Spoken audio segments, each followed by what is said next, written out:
thankful kay Father Marion. Wala pa siya yan.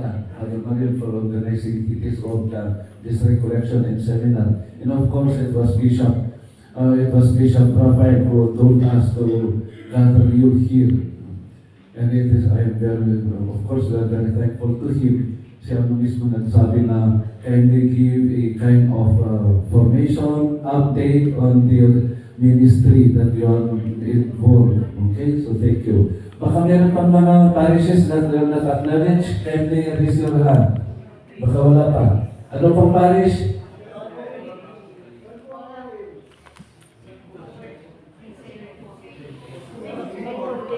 Ay, okay, sorry. The Daughters of St. Paul. Those reading, meron, those reading hospitals, also the sisters, and thank you for joining us here. Okay. As I was informed, mga 13 nata kayo? 13 na, tama? Or more than pa?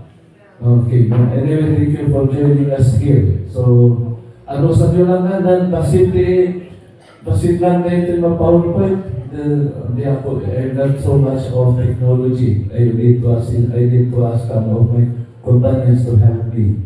So again, brothers and sisters, may talk with you as usual about the Holy Eucharist, about the Holy Mass. But again, let us make this kind of seminar very informal, not as a formal seminar that just feel free to ask, okay? This is very informal seminar, so anytime you ask, you want to ask, please do it. St. Louis University, meron? Okay, awan? I see mine, okay, thank you very much for coming. Okay, although St. Louis University is scheduled on March 14, but anyway, you make it advance. Dapat sister. Tuba, Tuba, St. Paul, the version of St. Paul under Father Marion. So thank you for coming and joining us here. Okay? As I was informed, more than 200 yata kayo dito. When we went to Abatan, San Isidro Parish, there were more than 400. St. Luatan, there were 180. So far, ang pinakamarami is Abatan, more than 400. And there are only 5 parishes in that vicariate. Okay? So we begin, brothers and sisters, liturgical theology of the Holy Eucharist. I centered so much on the liturgy of the Eucharist, not in the general sense, but in the liturgy of the Eucharist. Kasi I think this is the most forgotten theology.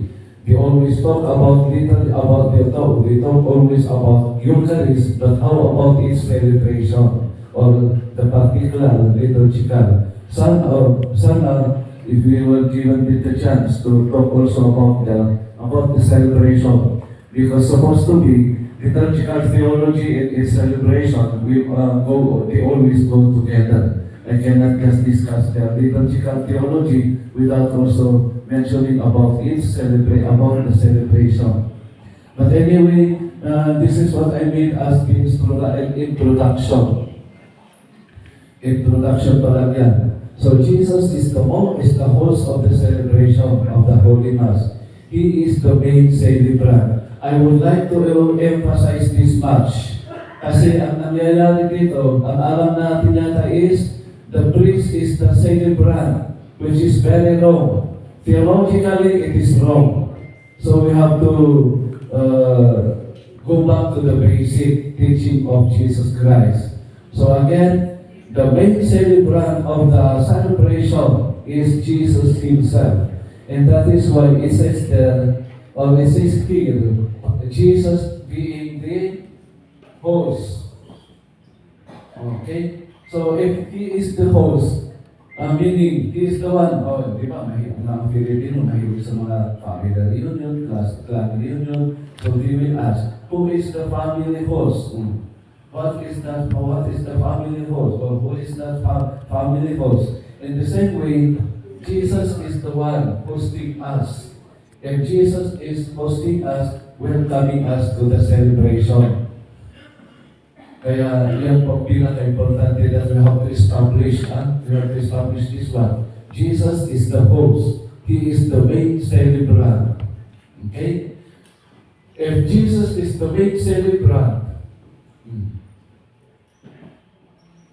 we should also, or we are also con-celebrants. We are all con-celebrants. Okay? We are all con-celebrants. If we are all con-celebrants, what is the role of this priest? If Jesus is the host, and we are all the people, assembly. Okay. Technically, the people attending the Mass is called assembly, hindi po congregation. From the Greek word, synaxis. Synaxis. So we are taken together as one whole. Not as individual, brother, sister, hindi po yun. But we are taken together as one, which is called assembly from the Greek word synaxis. The congregation, I think it is bigger than this one. Pero this is the assembly, we, the people of God. Okay? Ito po we are the celebrants with Jesus Christ. Okay? And the priest, how about the priest here? I am only a presider. I am only a presider because I act in the person of Christ. I am only acting in the person of Christ. Okay.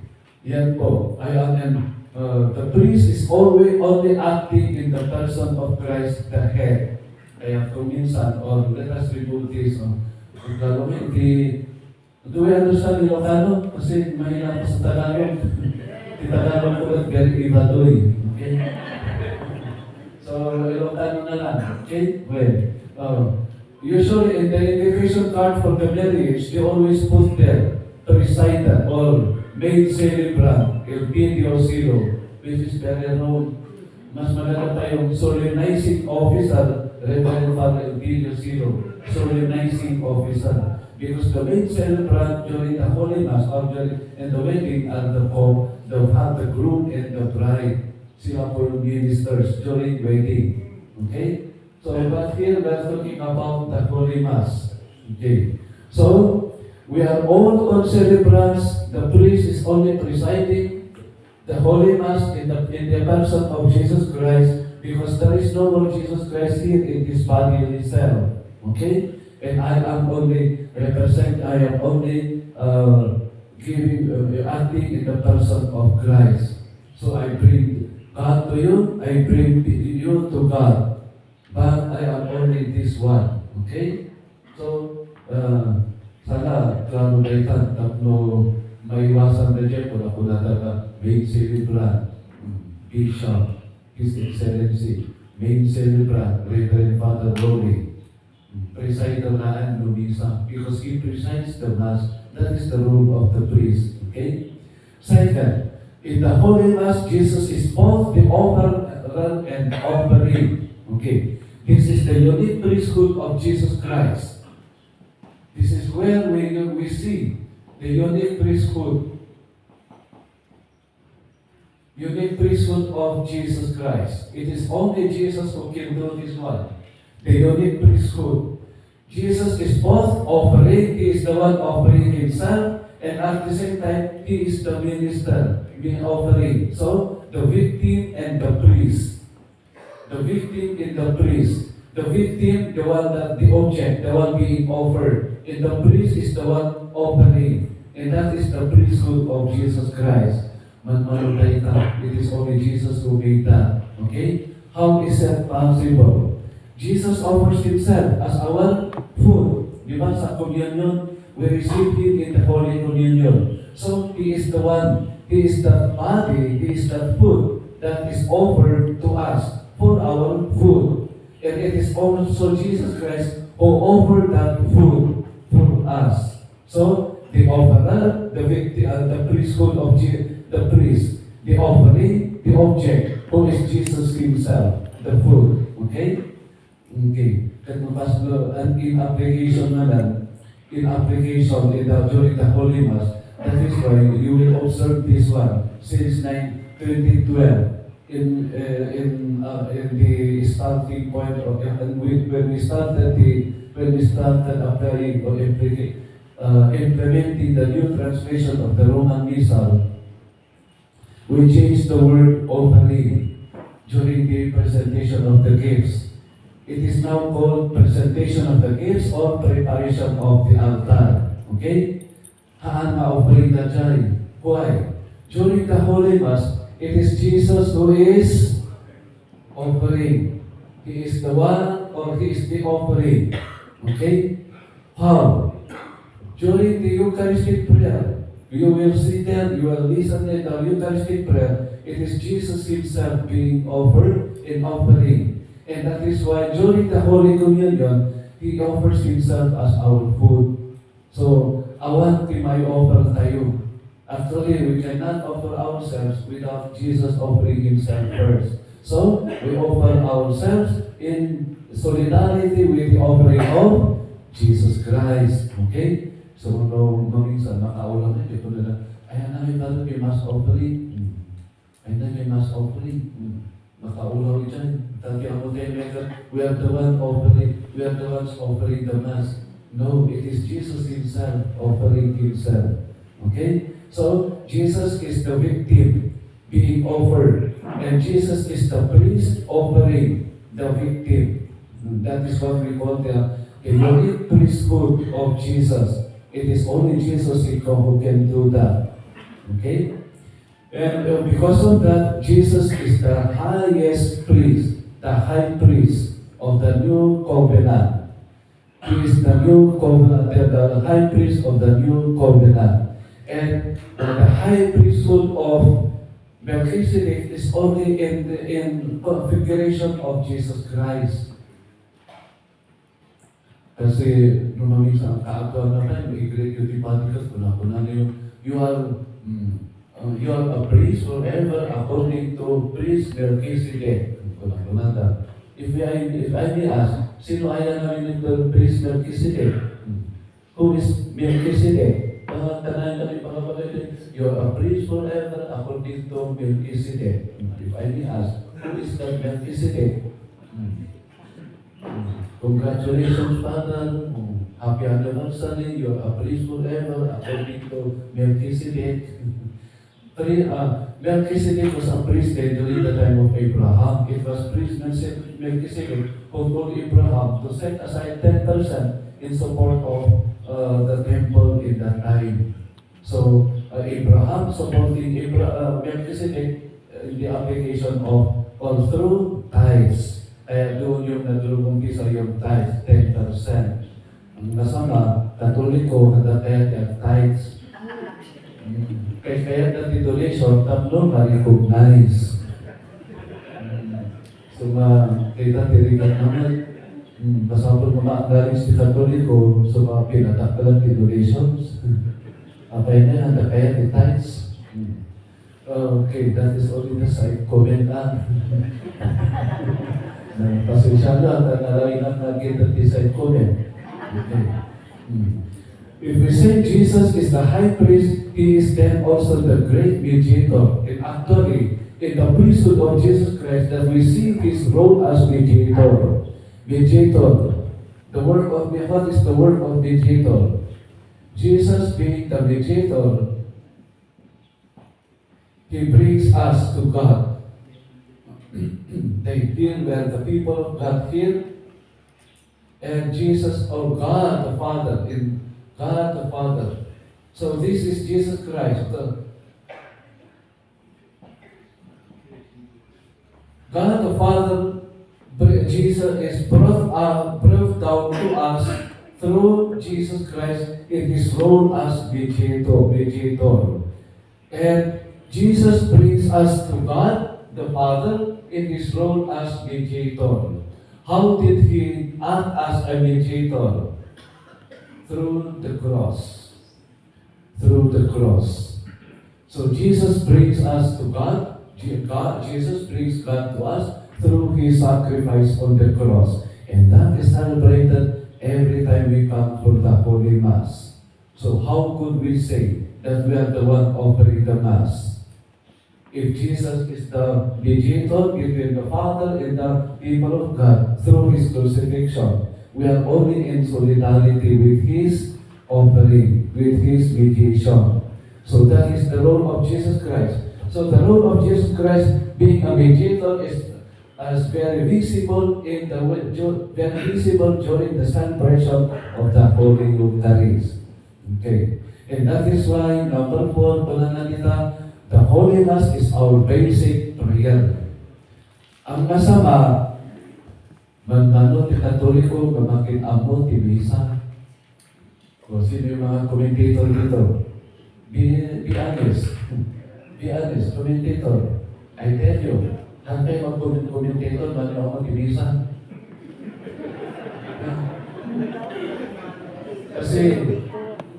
Kasi matatalang eh. Sa kanilang Father, wala pa yung guide. How could you say that? You need a guide? You need a commentator? You should know the Holy Mass before acting as a commentator. Babalik natin yung kanya. Okay, Father, ada yung libro. Okay, to ang misa ko, masapol na yung Roman Misa. Okay, the Roman Missal is the proper book of the priest.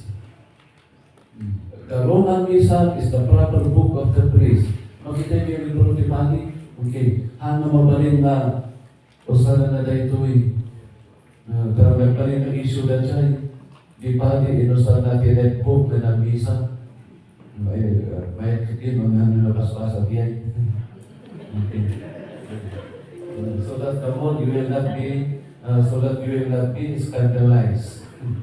There were many Catholics scandalized with the use of the priest the use of his head book during the Mass. Okay, the Roman Missal is the proper book of the priest, or the presider. And so, the lectionary is also the proper book of the rector.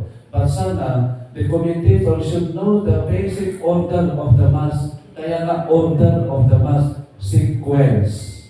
Okay? Kaya sana, you do not need to use the sambuhay.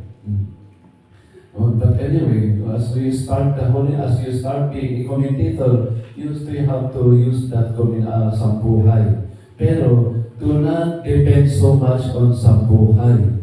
You still be a commentator even without using the sambuhay. Okay? Basic prayer, we should know.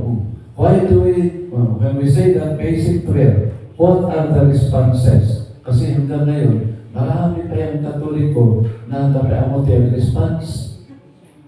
O di mo pa yung naamin sa damaamot. Very basic na Lisa, when you hear the priest, we ask this through our Lord Jesus Christ, your Son, who lives and reigns with you in the unity of the Holy Spirit, God, forever and ever. Amen. Oh, dyan po design na po dyan, forever and ever. Oh, in secula, seculorum. Amen. Tapos dyan po hanggang dyan, uray na di commentator. Okay? So, basic Mass or basic prayer, all the Catholics should know the Mass because that is a basic prayer. Anyway, there are many basic Christian prayers, but all of us Catholics should know the Holy Mass. Kaya lang, never even in my life that the Holy Mass was explained to us. Nakasa kayo, nagbasa kayo kay St. Louis College or St. Louis University, Catholic schools of the diocese, mabalik na naisuliti Misa. But as to the explanation of the order of the Mass, it has never been explained to us. And that is the problem. So, baso niyo na mapapati. Iba siya, ibabalak na, you should know, pero you never taught us. Kasi kayo, di ba? So, mabalik ipapati, magbumat-bumat, dapat ka-explain ka na kayo. It is just presuppose. My mother, my father just told us to attend the Holy Mass, but they never explained to us what is the Holy Mass. Even the brother of my dad, he stopped me because I did not attend the mass. Naman pumunta, awatan tinisa ini sama anak na tinis-misa. Pagtagapati ang tatlo, misa. Okay. The Holy Mass is the official prayer of our church. And that is why the Holy Mass is our official prayer because it was Jesus Himself who gave us this prayer. If it is official prayer, it should also be basic to us. So if our Father is basic to us, about our Father, Amen, glory be, so is the Holy Mass. Because anyway, when we join the Holy Mass, we respond with the people. So at least pero hati yung nakasubat iti as an individual, at least when we join people, we know how to respond the Mass because we have companions. Okay? Kaya ito yung problema nito, bisa iti Baguio. Even here in Baguio, bisa iti office. Nano ti sumumpa? Okay na basic prayer. So I have to get my companions from my parish or from my office. Tapos sinong das kabilaan. That is the most basic experience. Just last week, I went to a public government office, which I ringan to. Kapag Father Manuel cannot make it, he gave that schedule to me. Hindi na parang naging sa general government office. Natin sumumpa. Okay na. So, I was even hesitant to say, the Lord be with you. They might not respond to me. So, the JT Manila, the Katoliko, they will only join in the responses. Wala natin nangyayari, di maisa. So that's the problem of being a basic prayer, an official prayer of the church. Next, it is the highest act of worship. While it is true that it is the highest act of worship, our highest prayer, siguro na kailangan makita mo itinisa, the responses. So if it is the highest form of prayer, it is the highest act of worship, the greatest prayer of our church, we should know also, we should know also the prayer, this Holy Mass. Okay? Next, according to Jesus Christ Himself, the Mass is a worship of God. And when we pray or when we worship God, we worship Him in spirit and truth. We worship Him in spirit and truth. There are 2 points here that I would like to share with you. First, when Jesus Christ told to the woman, actually the context here is the encounter of the woman in the well. The encounter of the woman in the well with Jesus Christ. And when Jesus Christ was telling her that when you worship God in spirit and truth, therefore, no longer only in Jerusalem, because that is the place where the Jewish people worship. They go to the temple in Jerusalem to worship God, because there was only one temple there. It was only in Jerusalem. But the pagans or the Gentiles, they also worship their God in Gerazim. And so Jesus Christ was telling them that there will come a time that you do not need to worship in Jerusalem, in Gerazim, because you worship God in spirit and truth. So, regardless of the place. Second, it's about interior, in the inner. So when we worship God, it's not about emotions, feelings. Kasi karamihan ito, nag-away ang mag-asawa, nagkakanda yung isang ministro, na magkakanda sa nagpupunta ng nag-isa, inag-away sila sa bahay. So, naapektahan tarik na, paano na yun? Imbis na, I am preparing to serve, nag-away na lang tayo. O nag-busy. Ikaw naman kasi, nag-umpisa. Kung na naman, tuloy kasi. Because women are always right.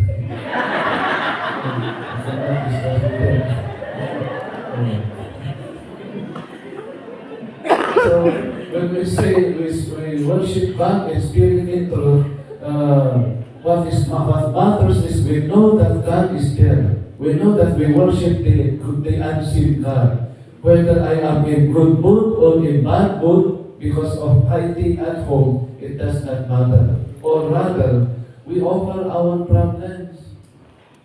Lord, nag-away kami ng asawa ko. Pero pasensya, Lord.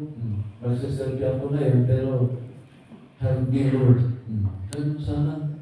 So, masalot at managilisa. Salot. And you know, remember, salot na may sa capital sin. So, dakang mabasok na dyan, sinadot, napuyat, iso na-over, sinadot, ang nanagilisa. Ministro pa iso na di komunyon, nawanan po nag-serve. So, when we say that God, we worship God in spirit and truth, we are convinced by faith. We know by faith that God is there waiting for me, and I have to meet Him in that place to worship and to serve Him. Even I am not in good mood, even I am not in good feeling, I do not feel like going, but I have to do it. Spirit in truth, not about emotions, not about feelings. Okay? Kasi the-term theory feeling ko, I am not in good mood. Feeling ko, maganda na yun. Feeling ko, pwede na. Okay na feeling, the-basis na kayo. So, we are convinced that we are to serve because if ministry that we are holding on and we are a part of the ministry, we are a part of the celebration, we know that there is God hidden. O itipagi ng langit, apay tiyan mo itipagi ng darasak na kanayon ka, sir, saan? Makikita na kayo ka, Lord, ano sa Pasko na daras na itibisa? Adamang itipagi na kahit na nag-ibong, kahit na nabagyo, adamang yan na kahit nabagyo, but still he goes to that bagyo. Suba ko na lang, Lord, Pasko na daras na ito, tatawid na. Kung na naman kahit na nag-ibong, hindi ang natatipakan na kanya, Lord.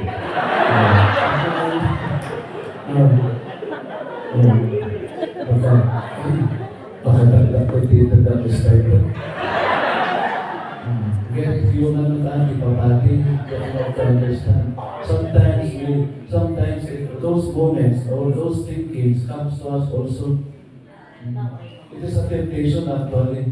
I have to admit that it's a temptation. Manong natali, istaypan ko dito. Tanong na tao tayo dyan, tanong na pati. Yung tao lang iso ba? And that is the tension between the priesthood and the human being of this priest. So, spirit and truth. By all means, he has to, and he will. Because he is very aware that he is to serve that community in that particular time. The same thing with you. Unless, unless you are physically impossible to go there, or you are not physically fit to go, then that's the time that you can ask God to spare you from that serving. Again? Another introduction, because we say that Holy Mass is very basic, then we should be familiar with the order of the Mass. Okay? With the order of the Mass. Example alone, pero I'm supposed to talk with you this one, we lack time. Example, familiar with the order of the Mass. Very basic. Why we have an entrance song? Why do we have an entrance song? Or why do we have procession? Or why do we need to procession to go in procession to the sanctuary? Is it needed? Example today, Lent time. Lenten time. In my parish at Don Bosco, I heard a comment last Sunday. Bakit wala tayong final song? At least aware siya. Bakit wala tayong final song? We used to have final song. Bakit ngayon lang wala? At least conscious yun. So I have to tell her, ganito po kasi ate, we are in the season of Lent. And then during Lent, there is not so much of celebration, the grand celebration. Even the Holy Mass, and even in particular Mass, we have to be observant, or we have to apply that in the Holy Mass. Also in decoration, nakita lang nila yesterday again, ano ba naman decoration niya? Dry leaves, dry twigs, naman nag-decorate ka. There were no flowers. Instead, the twig, dried twig. Just ko na anong klaseng decoration niya? Boring, nag-turn na boring, well, it is a boring decoration because it tells us that we are in the different season, and the season is not joyful. At least we should be aware of those things and be familiar with our seasons of the church, seasons of the liturgy, and more particularly the order of the Mass. Ito na rin abot ni Katoliko. So, may problema. Even during the weekday Mass, okay, mabiro ka dati second reading. Oh, Father, nasaan yung second reading? Kasi agad nalatak mga i-reading kayo, no liturgy. Ang ating glory, Father, wala na kailangan. Sila na dapat, kasi na siya pwede na pasol. So, we should be, yun pa lang sana, Sunday liturgy and weekday liturgy, alam natin sana yung difference. And Sunday of different seasons, alam natin sana na yan. And how much more in the particular Mass. So, that is we have to consider also. How to respond, what to respond, when to respond, why and when should we respond. Mga ganyan pa. Kasi kaya nga, at least ngayon, nag-level up na tayo. Commentator does not need to say, let us all stand, let us all sit. Wala na, at least wala na yun. Kasi it is understood that we know when to stand, how to stand, and when to sit down. Okay? Pero this is consideration. During wedding Mass, we need a commentator. Because not all in that wedding Mass church goers. Maybe they will become only in that particular. That was the only time that we come to the Holy Mass. So we need a commentator.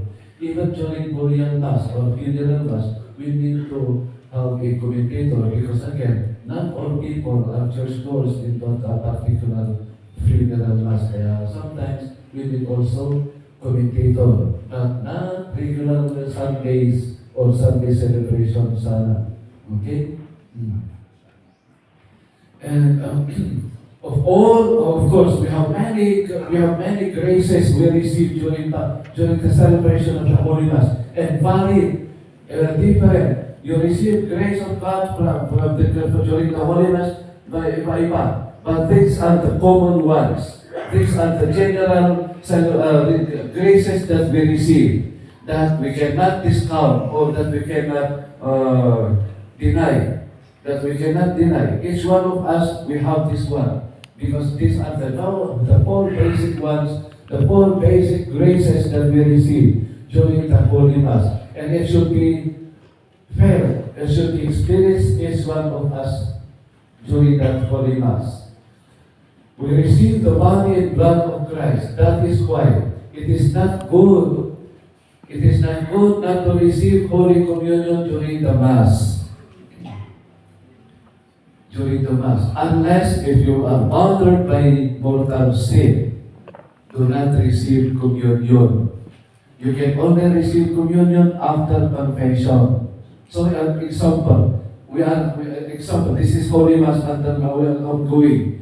And then, ang daming nagpo-communion. Pero ikaw din, you are bothered by your conscience because of the mortal sin that you committed. Do not receive communion kasi nahiya. Because you might be thinking na, nakakahiya, ako lang naiwan dito. Tatay na lang ako, magpo-communion. That should not be. And that is what Catholics are doing. Do not do that. You can, maybe make a resolution. After the Mass, go to confession. And after confession, you may tell your priest or your dependent the confessor, Father, I did not receive communion while back. Can I receive my communion now because I finished my confession? By all means, the priest will give you. And the older one, he will be happy to give you communion because you just finished your confession. Okay?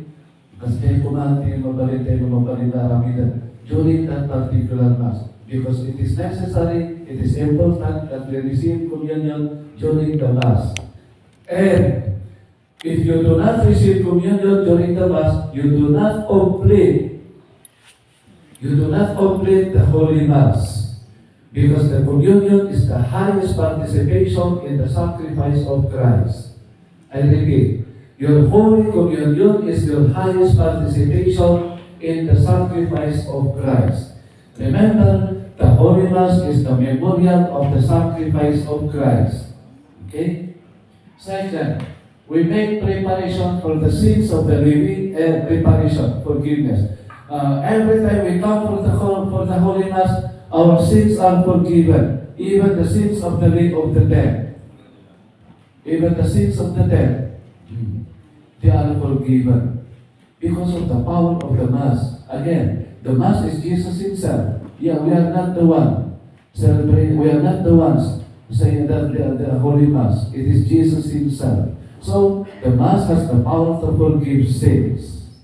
You may ask me, kasan apay na Father na masabi baga na masapor na pagpisal kita masapor kami magpagpisal no dinisa ka ng pakawan apay na masapor kailangan ang pagpisal kami. Okay. This is what the church is telling us. Para kanan dito, I am not sharing you my personal opinion. When I come here, it is the teaching of the church that I share you. Okay, the church is telling us that the mortal sins are to be confessed. Especially, kung konsensya tayo, go better to confess before going to confession or before attending the Holy Mass. Okay? While it is true that the Holy Mass forgives, we still need to go to confession because it is also, confession is a sacrament given to us by Christ. Okay? Even the sins of the living, even the sins of the dead. That is why the priest encourage you to offer the Holy Mass for the dead, for the reparation of their sins, and for their eternal, for the repose. Okay, for the repose of the souls, and that is why we pray for them. Okay, and that is why yung sa intention sana. Even in your mind that they are not necessarily announced, it is as good as offered already. Kasi so ang kayo maabugat o handa ko ng abugat na misspell, na mispronounce, na misrepresentan. Ano niya ang Diyos na dyan? They can make a tao lang na dyan na spelling. In the mind of God, we did right. Okay? Iba-iba naman pagpasa niya ng pangalan. If did naman. Kasi ako tayo. Nakabasa tayo di commentator kasama kita ng tasa na. So, even they are not read properly, they are still offered. And even your intentions is not read, you did not offer in the commentator to it, as it is as good as offered. Why? Because of the collect. The collect is the opening prayer. It is the priest of collecting your prayer silently. Kaya collect out na dyan ka. Collectan niya kung paliti, kung mga intentions yung gusto natin collect, handa na pagtan, pati karalan, collect ko na dyan. Okay? But I love the collectors. Tidatas naman yan. Ba't tilalaki ng collectors? Apay may lupas lahat ti arak ka. Alis ko naman. Pas lahat. Kung ano, pang-brandy. Kung kaso, nagiging na pa yung arak. Pas lahat. Apay may lupas lahat. Parang kanya po Diyos. Papahinti. Okay? Third, we are in communion with the whole church. The Holy Mass is the prayer of our church, and therefore, even we are having our celebration of the Mass here, the whole Catholic Church is involved. Because the Mass is the prayer of the Church, official prayer, highest prayer. Therefore, when we pray the prayer of the Church. And the whole Church is involved to us, and we are involved to them. And that is the power of the Mass. Because again, the Mass is Jesus Himself. We may be limiting our Mass na naitawaan na dyan at kakanunutan. That is very human. No, the Mass is only for us. But the power is extends of what you do not know. Kaya lang, another aspect is that the Holy Mass should never be exclusive. Because the Mass is Jesus Himself, and Jesus is inclusive, and therefore, do not celebrate Mass for a particular intention. Example, candidate. The basis ng candidate, kalenda may example. I experienced this one when I was in I was in Arorahit, and now that I am in Don Bosco, twice already that I have that experience. Kunada, Father, isa ka nung ikastoy, kandidato, nag-find isa na kandidasi na. Kasi Sunday pa yan, Sunday. So no Sunday, kaya nasa ako exclusive din ko na dyan, isa ka nung Father. For what purpose? Nag-find isa na kandidasi. I do not need to explain or I do not need to ask more questions. Kaya nasawan, bisa ka mo nakapa. Kasatuloy mo nakapa. Siya kasi na. Orang titatong, orang kita nagkararap tukin pa na. Something like that. Okay? So, while we offer our intentions, while you invite your priest for family Thanksgiving, it is still a Mass of the Church. Because that is the prayer of the Church. Even for all of us here, extraordinary ministers of Holy Communion, because our bishop will come to receive your commitment. We pray the prayer of the Church, and therefore, our Mass here is not only for the extraordinary ministers of the Holy of the Communion. Rather, it is the prayer of the Church. So that is the beauty and power of the Holy Mass. We are in communion with the whole Church.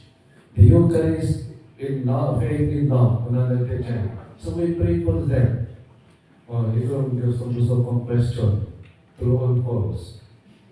Maraming din nakakawang ito. The Holy Mass is for us Catholics. True or false? False ko na yun. True.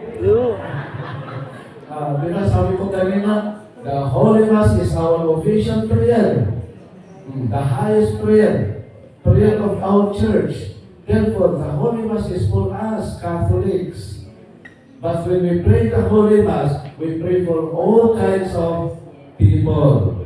They may be Catholics or not. We pray for them. Because the Mass is inclusive, not exclusive. Kasi this is our pinaka-aras. This is our the highest prayer. Kasi each religion has its own religious prayer. Example, Buddhism, they have their own way of praying. Hinduism, they have their own way of praying. Even the Christian sect, they have their way of praying. But for us Catholics, the official prayer is the Holy Mass. Kung kita nyo, ministro kayo di kumayon, false ko na yung pagka. Again, I repeat, the Holy Mass is for us Catholics. But when we pray the Mass, we pray for all people. They may be Catholics or not. And that is why we say here, we pray the Mass. We do not pray in the Mass. You see the difference here? We pray the Mass. We do not pray in the Mass. Kasi when you pray in the Mass, that is wrong. You are praying alone, on your own. In the Mass, during the Mass. And you're not included in that because you have your own personal prayer. So when we pray the Mass, we pray the prayer of the Church. But when you pray in the Mass, you're taking the advantage of the Mass as your own, that you pray in your own. And nangyayari yan noon. But now the Church would like us to go back to basic that when we pray as one. And finally, sana, we go there, but not yet. Well, mauna kayo. Finally, we receive eternal life. Kasi our baon is the body of Christ. The communion is our food for eternal life. And that is why the church is telling us that when you do not receive communion at that Mass, you do not complete the sacrifice of the Mass. You do not complete your participation in the sacrifice of Christ. Because that is an assurance of eternal life. The communion is an eternal life. Question, ito na naman, dito nakuha ko ng Katoliko. What is the last sacrament that we receive? What is the last sacrament that we receive? Before dying, we have to receive this one. 150. Sige man, kasi mga kasulat, 150.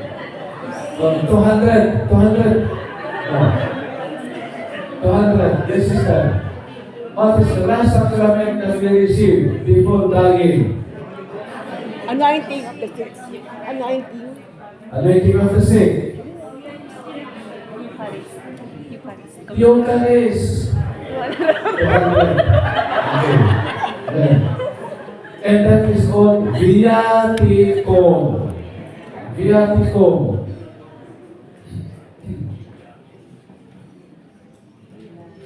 Okay. Viaticum, now it is spelled something like this. Viaticum. Via is way. Te is you. Cum is we. Question. Okay. Food with you. Jesus Christ is this one. So when you die with Jesus. When you eat, you receive Jesus with you and you are on your way. And so viaticum. Communion is the last sacrament that we have to receive. Not anointing of the sick. Because anointing of the sick is healing. Sacrament of healing. Remember, back to basic catechism. The sacraments of healing, reconciliation, and anointing of the sick. Yung reconciliation, yung confession. Kaya pag nag-confession kayo, your soul is healed. Your soul is cleansed. Nung maminado kayo ng Digos, maminado kayo pumangataan pag-confession. Kasi nung nalugit tirik na yung itibagi, nalugit kumamatirik na yung itaralwa, ang confession kayo. So confession should be done regularly, not regularly as once a year. Although that is the basic commandment of the church. At least in 1 year, go to confession. Pero kayo nasabi ko, lalo-lalo na di babae. Maminagtimos tayo din, magdatabiliro na 3 times you take a bath. But how many times do you go to confession? Siya, kinsinas kinigos ko. Kinsinas na confession ko. Di na yan. So, the sacrament of healing is the confession, anointing of the sick. And the last sacrament that we receive, the body of Christ, Blessed Sacrament, Holy Communion. I believe many of you accompanied your priest in the visit of the sick. Makita yun, yung na anointing of the sick. Magpas na anointing of the sick, communion. As kaya or, mabalipay na kayo na, ori sana nga anointan, magkommunyonan. As kaya, iso nga, viaticum. Okay? And also, if you cannot receive communion, you can anoint him, pero nagpasan na ng communion. And then also, if you think he is really dying, call for a priest for apostolic pardon. And then the apostolic pardon. When he cannot confess, when she cannot confess, but he is in, you know that, no, if she had been given the time to confess, then you would have gone again to confession. Ito niya ako pa ni apostolic pardon. The apostolic pardon in the Bible, by the authority of the church, I give you the apostolic pardon in the name of the Father, and the Son, and of the Holy Spirit. Amen. That is the power of confession and the apostolic pardon. entrusted to the priest. But the priest, I am sure, will not just indiscriminately give that or discriminately give that for that apostolic ballot. Only, he can do that no matmatay kay tao at the better na nagpagpagpisal with Lord. Kahit na kung nagpagpisal ka was not given the time or opportunity, that's the time that the priest can give the apostolic ballot. But as it is, the Holy Communion is the last sacrament, hindi po yung anointing. Ang alam pa ng mga matatandang Katoliko, in majority here are seniors. Kung natin, no, maanoy tayo masakit, matay. Natural ang matay na, bakit naroon? Sakit naroon.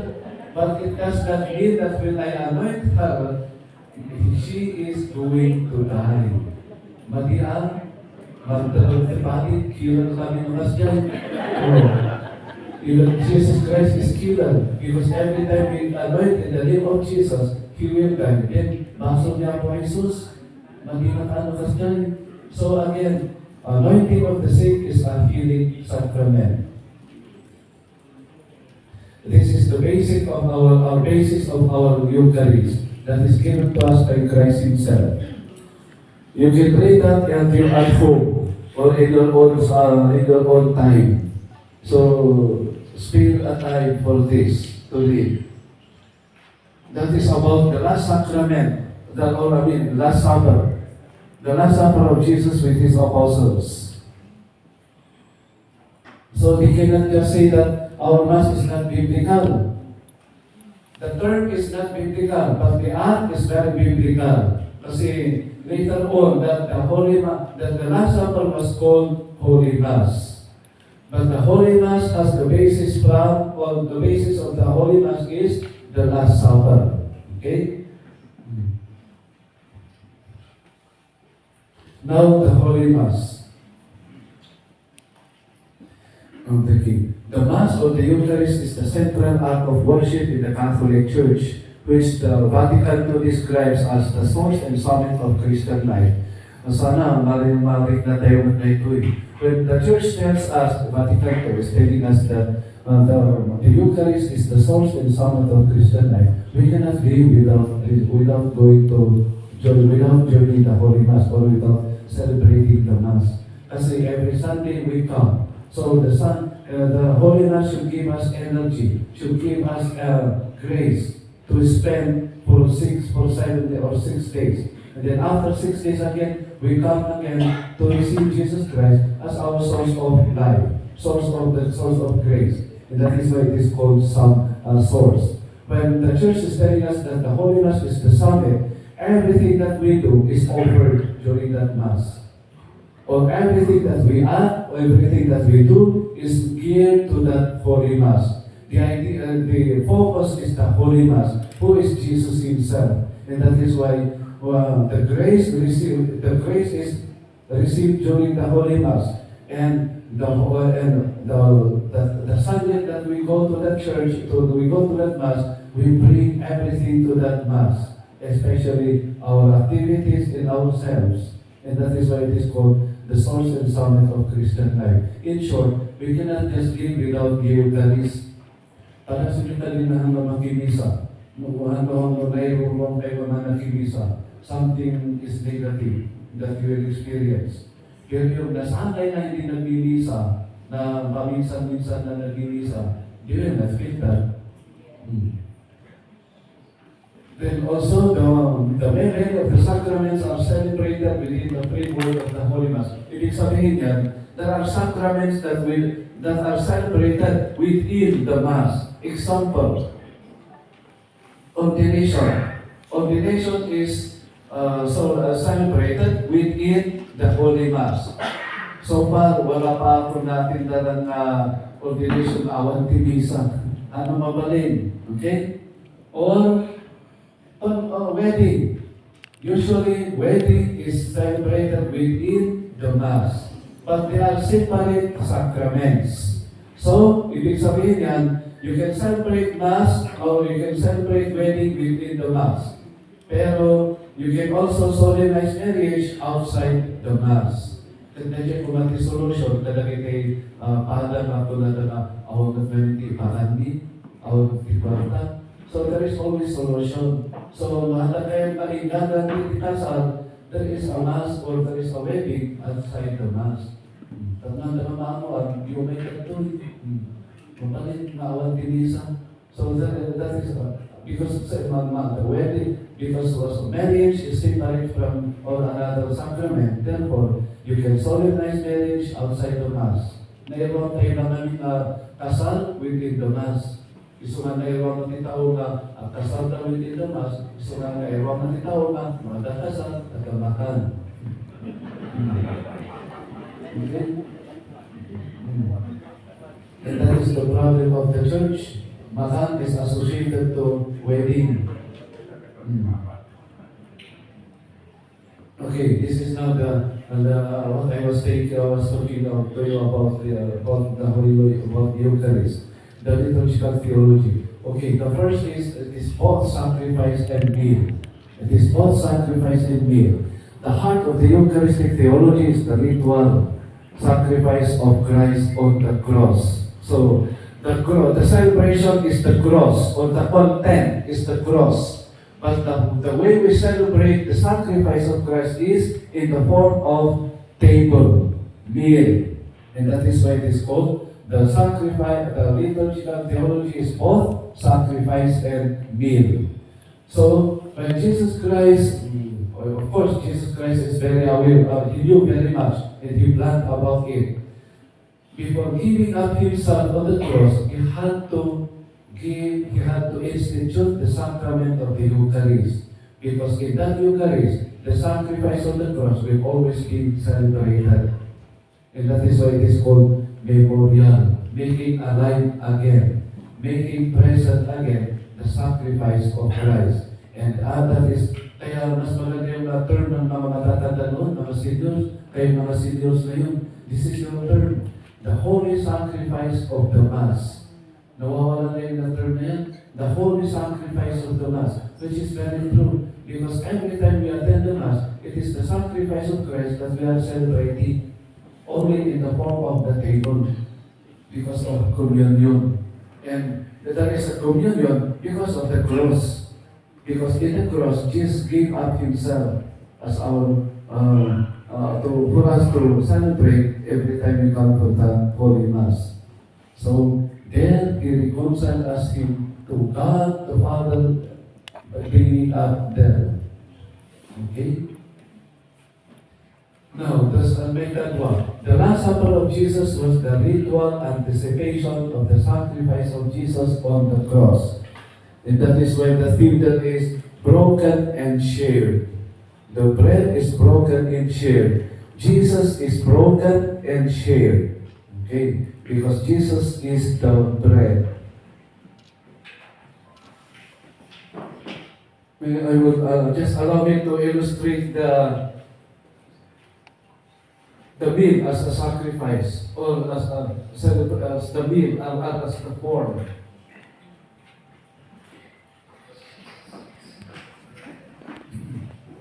Okay, the Last Supper of Jesus then, it is a ritual anticipation of the sacrifice on the cross. Jesus knew very well that he will be crucified because that is his life. But before allowing himself to be crucified, he gave us the sacrament, and that is called the holy sacrifice of the Mass. And therefore, when the priest says, "This is my body, which will be given up for you," these are the very words of Jesus Christ during the Last Supper. During that Last Supper. Kaya hana mabalik na sukatan niya kung makita dyan na term or the words. And that is why we need the Roman Missa. Pagkay 26 taon mo iti kinapati, ano pa nga i-memorize data? Saan? We are not to memorize that words or those words because those are the very words of Jesus Christ that we have to be very careful.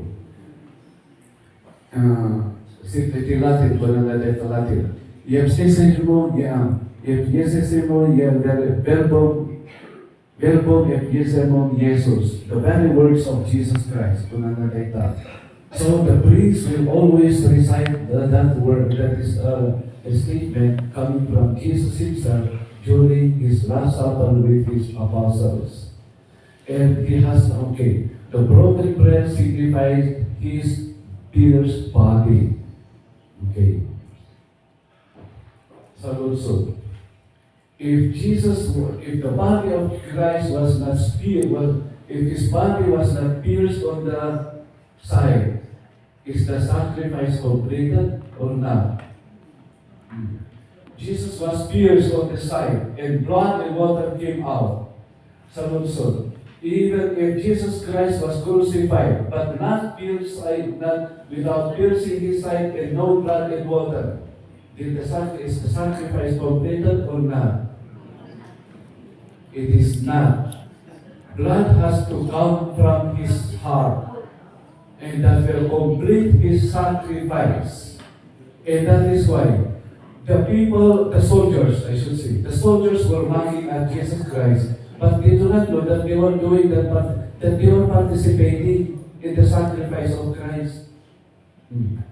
The soldiers were mocking at Jesus Christ by piercing his side, but they do not know that they were participating in the sacrifice of Christ, because before that happened, it was prophesied that he shall be pierced on his side, that blood will come out from his side. So that when blood will come out from his side, that will be the time that the blood will forgive our sins. And that is why, again, if there was no blood coming from his heart, no sacrifice is completed. No sacrifice is fulfilled. The blood has to come out so that the sacrifice be fulfilled. Remember, the old covenant, they have to murder or they have to butcher the lamb, that the lamb or the blood of the lamb will come out. And the lamb is the prefiguration of Jesus. And that is why, kung application iti sa manan, when we sing the Lamb of God, who is the Lamb? Okay, very good, you know. Jesus is the Lamb of God. So when you sing the Lamb of God, what do you observe the priest doing? Kasi karamihan kasi mga Katoliko, kumakanta naman ng Lamb of God, hindi naman tinitingnan yung ginagawa ni Father. Lamb of God, hindi kami kasi so forward. The priest is missing. What do you observe while you are singing the Lamb of God? The priest is breaking the bread. No, the bread to be shared, the bread to be broken. Because Jesus was broken in the cross, the priest also had to apply breaking the bread. And while you are singing the Lamb of God, so your participation in the breaking of the bread by the presider is your singing of the Lamb of God. Pwede? Klaro? In application, when you sing the Lamb of God, please sing it solemnly, penitentially. Hindi po yung jovial, masaya-masaya. Because when Jesus was being pierced on the side, he was in pain. Could you not just imagine? You will be pierced, whatever part of your body. And that is very painful. In the same thing, in the same way, when the priest is breaking the bread, the priest is very aware of what he is doing, that Jesus is being pierced on that moment. And that is why the Lamb of God should never be sung joyfully, alive. Nudikat solemn, penitential. Because I believe there are many of you here are members of choir. So I think you can revise your singing of Lamb of God. Kondero hindi Diyos amang ikat. Wala na kayo, nalagsak. Tapos kakawaan na Jesus, lukas dyan. Okay? So Jesus had to be broken, and that blood and water had to come to him from his heart, so that the sacrifice will be completed, because the blood will be the one to wash our sins. Remember during the crucifixion, when the blood of Christ flowed to the earth, what happened to those people? Di ba napaimbag na? We try to read that during the Good Friday. Nakatutimim pa. Because of the blood of Christ came from His heart. And connection to devotion, divine mercy. Balik, the blood and water in the divine mercy. What is that blood? It is the Eucharist. What is that water? The white color. It is baptism. So baptism and Eucharist are always connected to each other. You cannot receive communion without being baptized. You have to receive communion before when you are baptized. So the blood poured out in sacrifice. That is the Last Supper of Jesus with His apostles. Okay, sino yung para kay Igorot dito eh? Igorot pasensya nyo at Igorot I am an Ibadoy priest. Okay. I tell you now,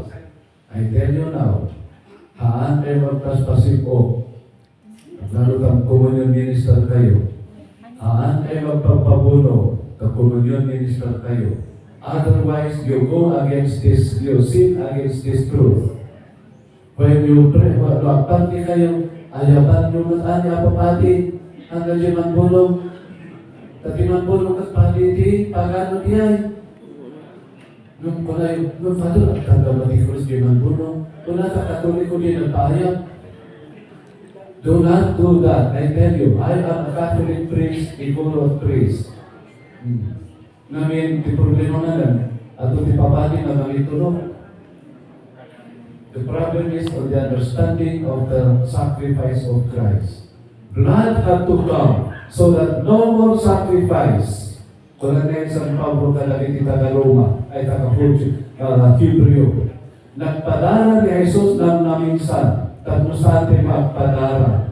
Legit ko na ni San Pablo to the Hebrews.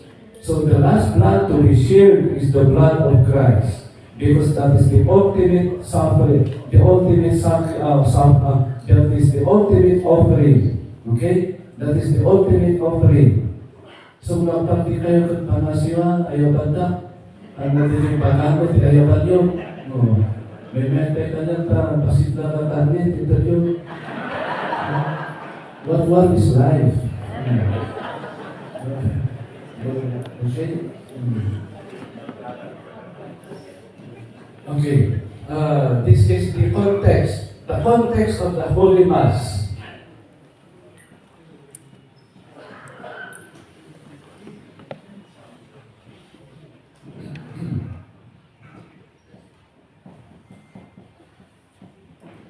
Okay. Among the Jewish people, the Passover meal is their highest meal. Para sa ating mga Pilipino, anong pinakamataas nating kainan? Ito you can. Sa gipsaw. Okay. The Jewish people, they have a highest meal. And they call it the Passover meal. In remembrance of their Exodus experience. In remembrance of their experience. So, the Passover meal is the looking back of their Exodus experience.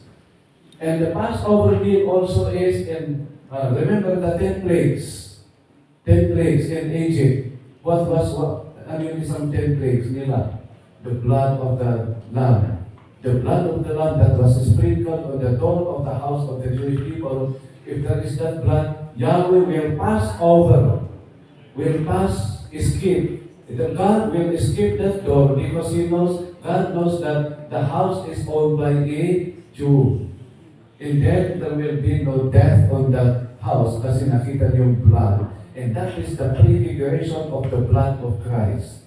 And so, our Mass is not looking back, but looking forward. Looking forward His sacrifice on the cross. So, you see the difference here, brothers and sisters. The Passover meal of the Jewish people, this is done every year. They look back of their experience when they were liberated from Egypt to the Promised Land. Every year they do that through the celebration of the Pasch or through the meal. And that is why we call it the Passover meal, the highest meal in their lives. For Jesus Christ, the Last Supper. The Last Supper was celebrated in the context of the Passover. But in the mind of Jesus Christ, He was not looking for back the Exodus, but He was looking forward for His sacrifice on the cross. So the context is Last Supper. But the motive is not this one, but it is His sacrifice on the cross. That is the difference between the Passover and the Last Supper. But the Last Supper has this reference. And now we call this Last Supper as our prayer or Holy Mass. So that yun po ibig sabihin dito. Jesus was looking forward for His sacrifice on the cross. And so, for us Catholics, this is our highest prayer. If it is not a highest meal, it is our highest prayer. Kasi in the lives of the Jewish people, this is their prayer, at the same time, this is their panangan. Kaya lang sa ating Katoliko, iba ang Holy Mass, iba yung panangan. Kaya nakatalo yung panangan tayo breakfast, if all you can sa breakfast. Lunch, if all you can. Dinner, if all you can. Merienda pa, naman ng if all you can, the 280. Kaya seniors. Kaya seniors tayo. Kasi ang mayo, may sum-sum ka na kayo di masul. When you go to mall, there is one-stop shop. Lumatang kayo dyan mall, libre di sine. Nailibre kayo. Makabasok kayo dyan, tapi nanawan nyo di apoyo.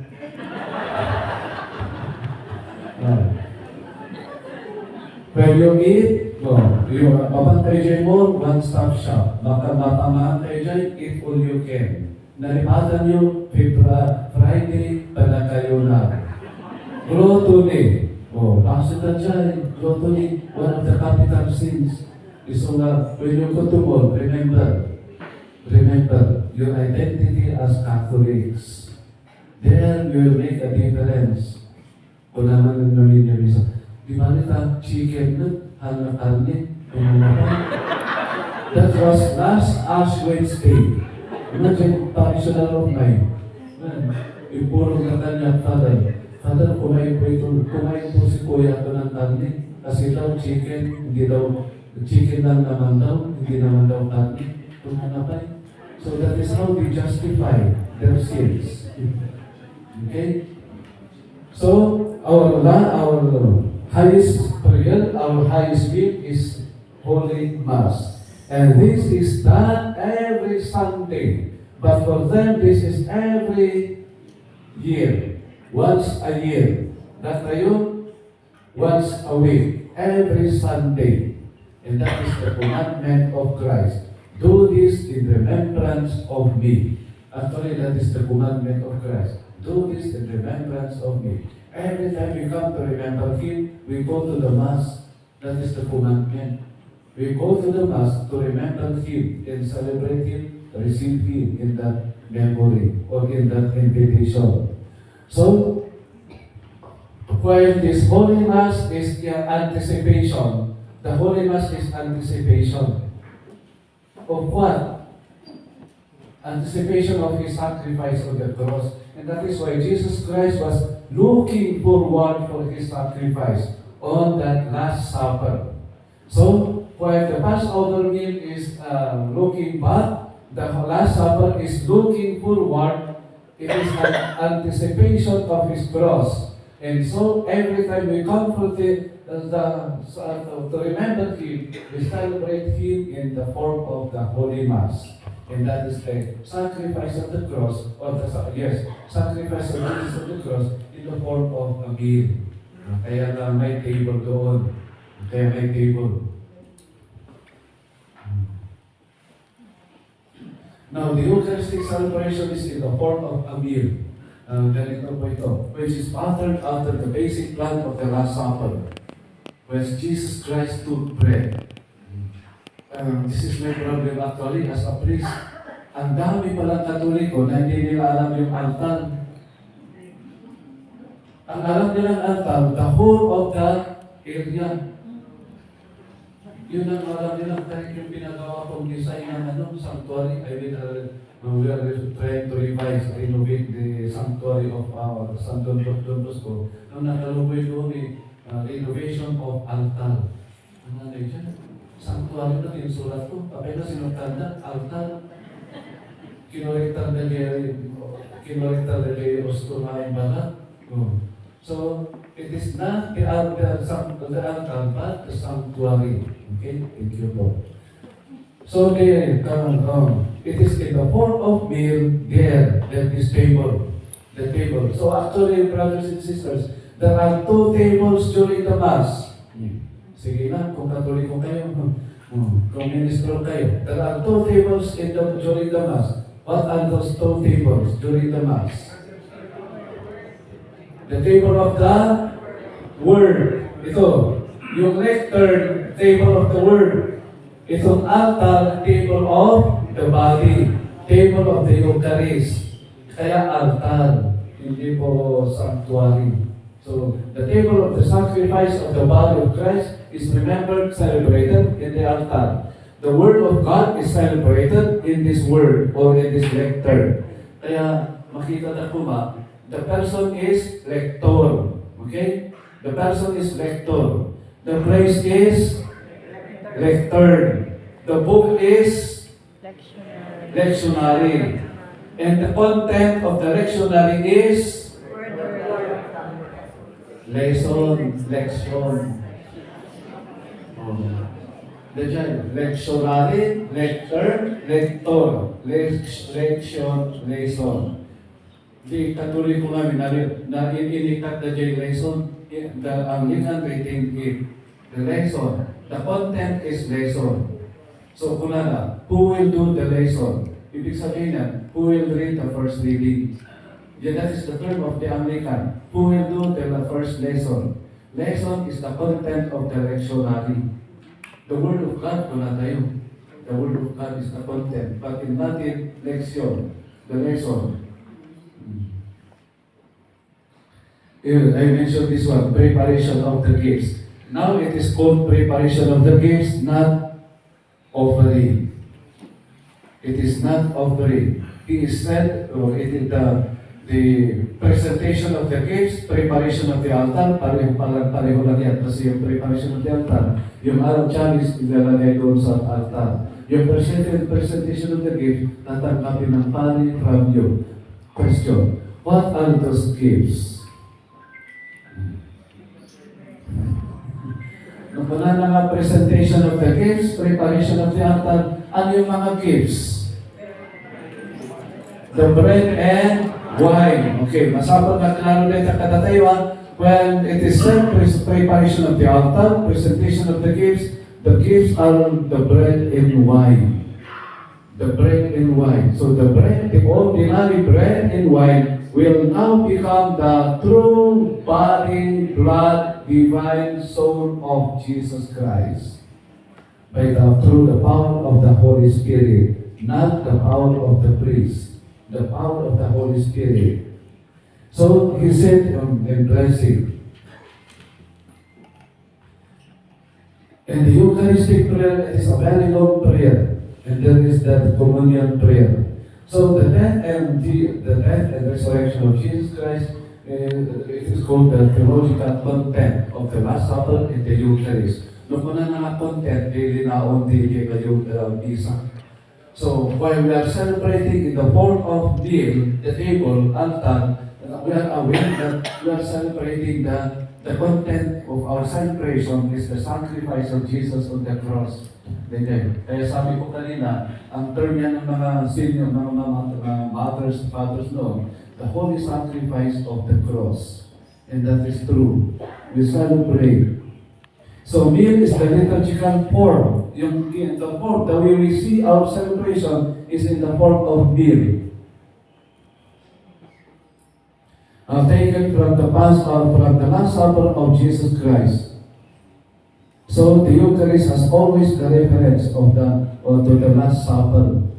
We remember that Last Supper of Jesus Christ. But again, the Last Supper of Jesus Christ is his anticipation of his sacrifice on the cross.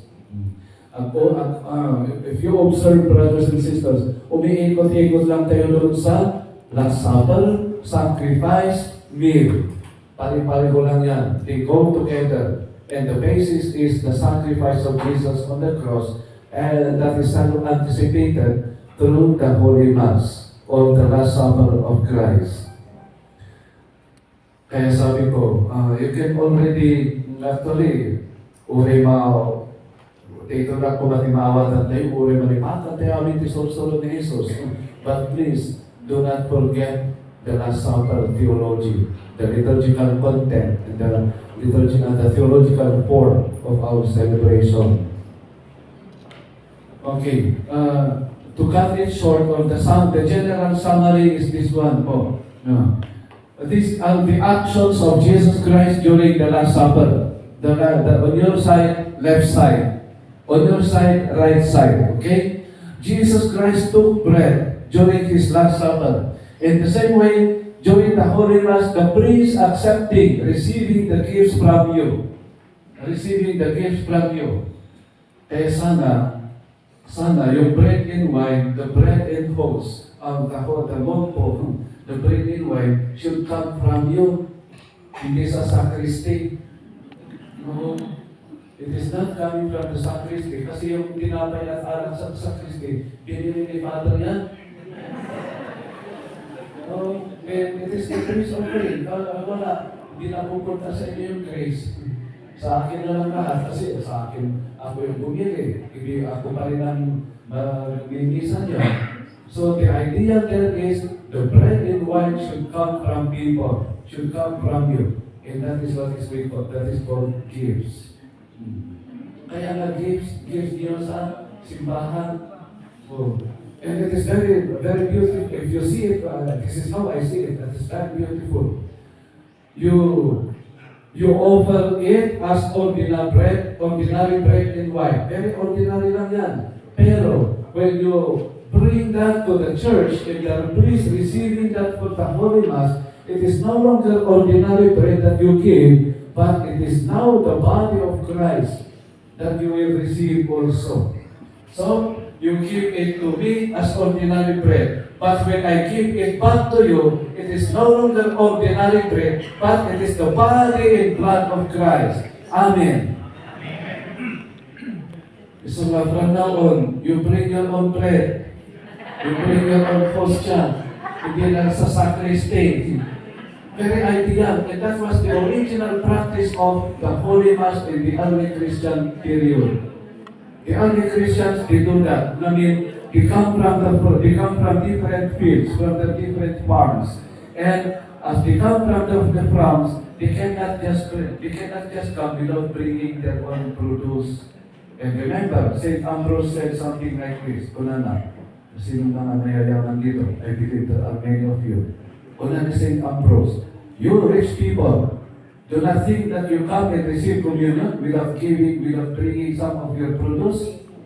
Did ko na ni St. Ambrose? So, do not receive communion kung hindi kayo nagbigay ng mass collection.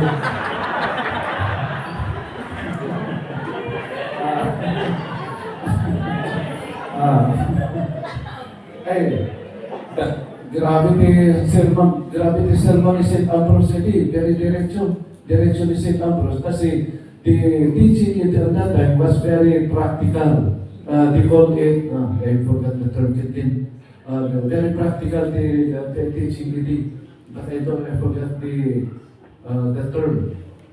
I forgot the term, but that is it.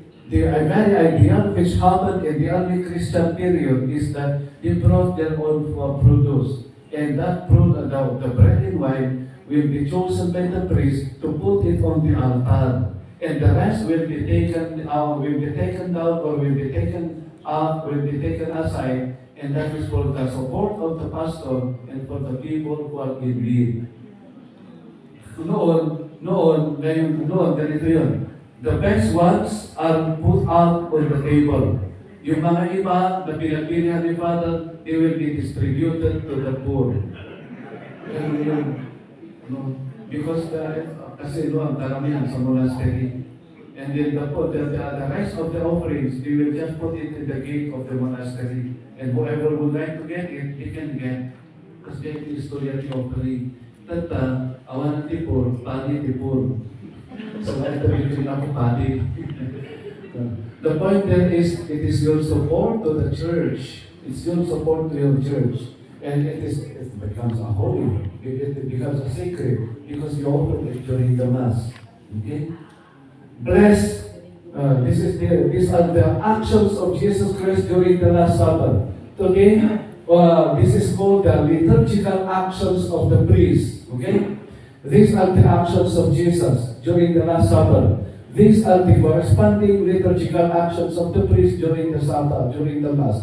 When Jesus Christ blessed the bread, the priest also blessed the bread by the power of through the acts of consecration and the words of institution, or the institution narrative. So the consecration of the bread and wine during the Eucharistic prayer, Jesus Christ also blessed the bread as did.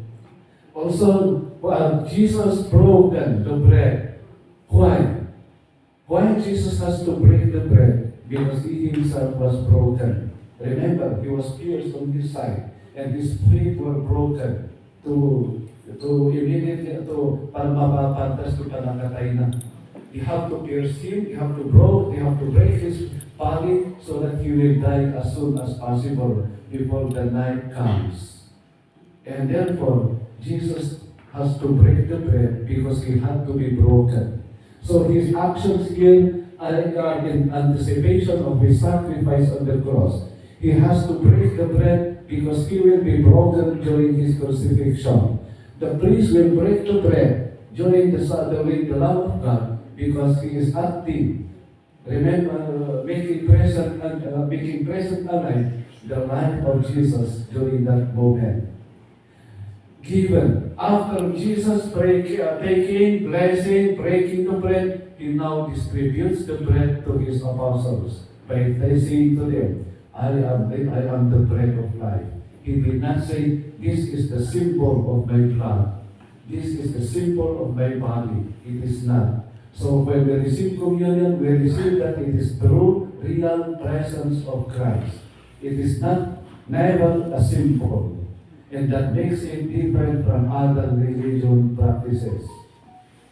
So, kada kayo ng Katoliko, I always say this one. That kayo ng Katoliko, pang-pangaasiyon, do not receive communion from Anglican. Because that is happening, especially during wedding Mass. Alaada kayo maninang, alaada kayo maninong, at communion kayo, at kung natin pali ni Anglican. Na kayo mga Katoliko, umay kayo, at communion ka, isukat lain. That is wrong. When hanggapan natin diferensya, but the difference there is the theology of the Eucharist. It is not a symbol. These are happening in the life of Jesus Christ. Therefore, they are never a symbol. But among the Anglicans, they believe that it is only a symbol, symbolism. But we are not celebrating the symbol. We are celebrating Jesus Himself. Isa nga ulitan. No, alam na kayong ninong-ninang, and better still, do not be a ninong-ninang to your relatives, even if they are, because they are your relatives, but they do not belong to the Catholics. Ang kayo lang namin magpungkungon yun. Kababayan Father, kagabat may mesak na labatin. And that is how you should stand your Catholic faith. Even you are alone there, I will even appreciate you because you stand for your faith. Kasjay na jay, natakta niya di Pamatiyo. So the Holy Mass originated at the Last Supper of Jesus with His apostles in anticipation of His crucifixion on the cross.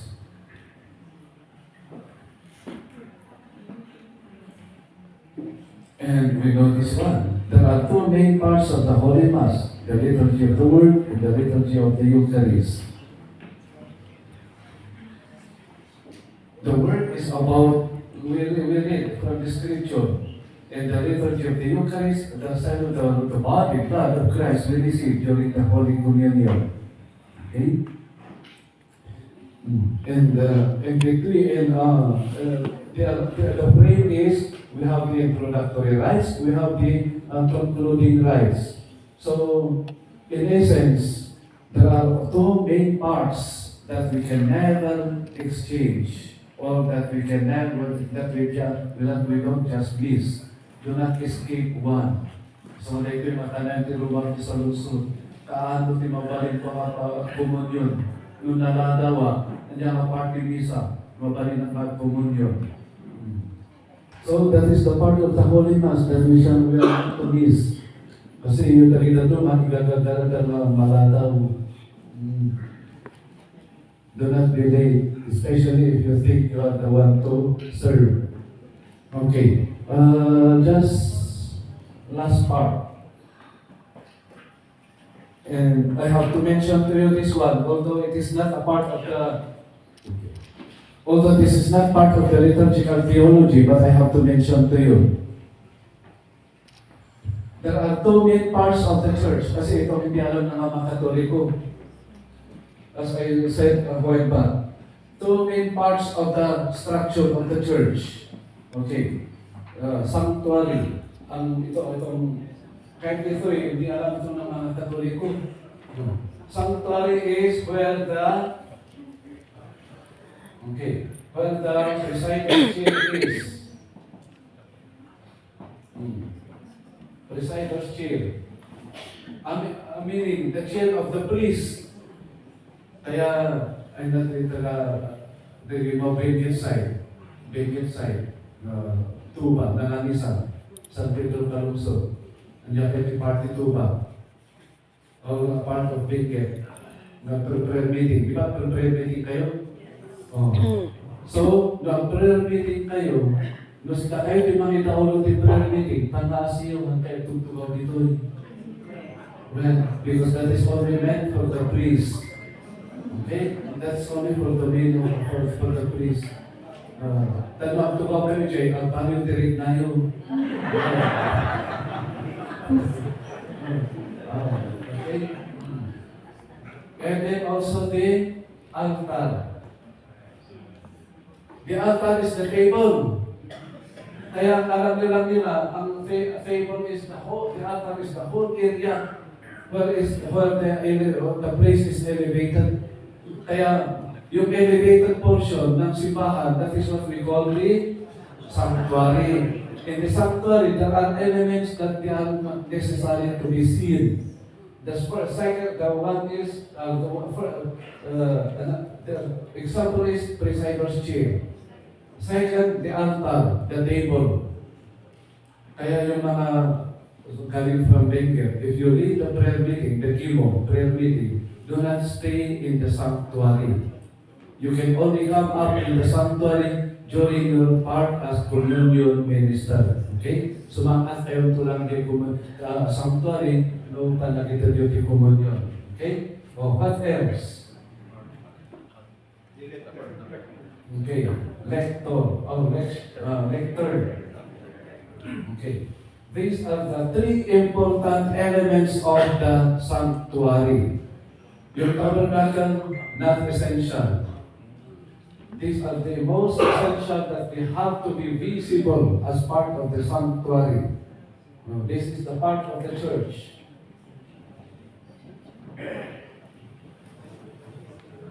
Okay.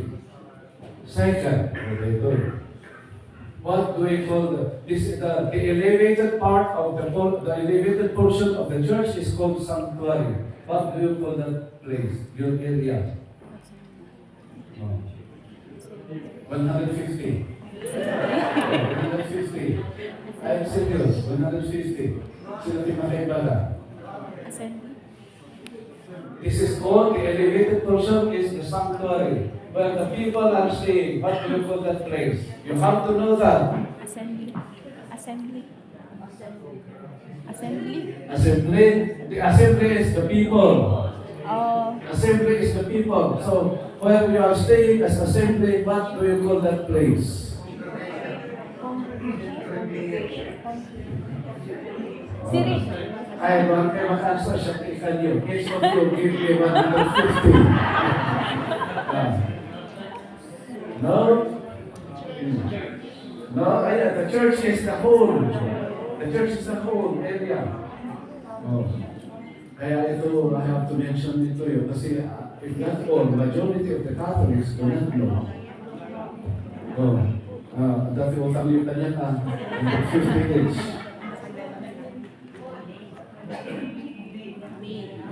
Nave, from the Latin word navis, which means boat. Boat, bangko, banta. Apay mabanta. Remember the preaching of Jesus in Mount Galilee, the Sea of Galilee. Jesus started his ministry there. And every time he rode on a boat, he will take opportunity to teach his apostles. And that is why the church should look like a boat. The Catholic Church should look like a boat. Dito tinapukaw na theology ni simbahan tayo. Because of modernism, napukaw na general consideration. But in the olden times, the church looks like a boat. At least inside. The Orthodox of the church of the Orthodox, the boat is outside. So if you see the church of the Orthodox, it's the outside, it looks like a boat. But for us Catholics, our church should look like a boat, at least inside of the church. Nawala na yun na consideration. And that is we want to remember. So, your place is made. That is your area. Oh. 50 pesos. Awan, Ata pa 50 patas pesos. ka lang. Ay, pati ata 50 pesos ko. Okay? So, diyan po. Pero nandiyan pala.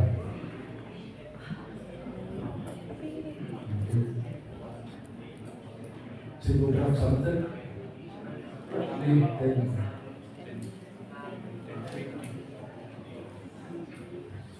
So those are the simple vocabularies that we have to consider, okay? Para naman at least aware tayo sa ginagawa natin during the celebration of the Holy Mass. So the priest is an ordained minister, of course we know. A religious ritual, right? It's called a religious ritual. The assembly, a group of people who are gathered for religious worship. Assembly is the proper term, hindi po congregation. Kasi yung iba, ginagamit nila is congregation. From the Latin word synaxis, I agree. Synaxis, assembly. And then, of course, alam na natin yan.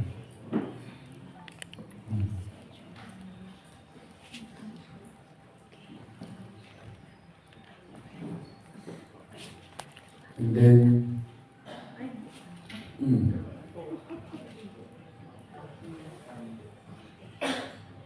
okay, just to mention it, please naman, avoid using sambuhay during the reading, because the proper book is lectionary. The sambuhay is not a proper book for the Word of God. So if you respect your ministry as a ministry of the Word, as a minister of the Word, if you respect your ministry as a reader, do not use sambuhay. Use the lectionary. And not even Bible. Not even Bible. The proper book is by a lectionary. Okay? And also, the commentator, do not use the lectern as your place. Make another area or stay in another area that is not a lectern or ambo. Okay?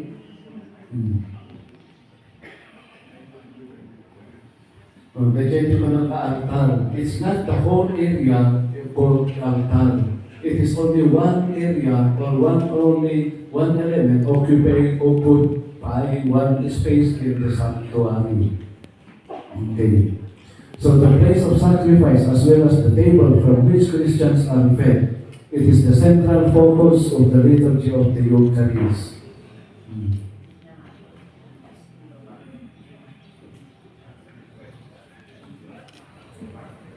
Benjamin, masabot ko mga dagiti extraordinary minister sa Holy Communion at amo tayo pamano natin ko na tayo ang chalice, natin yung pattern, natin yung sibulyo, namir ni Bagati Pati, alaman natin yung chalice. Ako ba tinakita ko siya? Ang gamit ang awat yung chalice. Okay. So, thank you very much. I'm sorry, hindi mabas di oras. KKF ko taado kayo. So again, thank you very much. We go for it.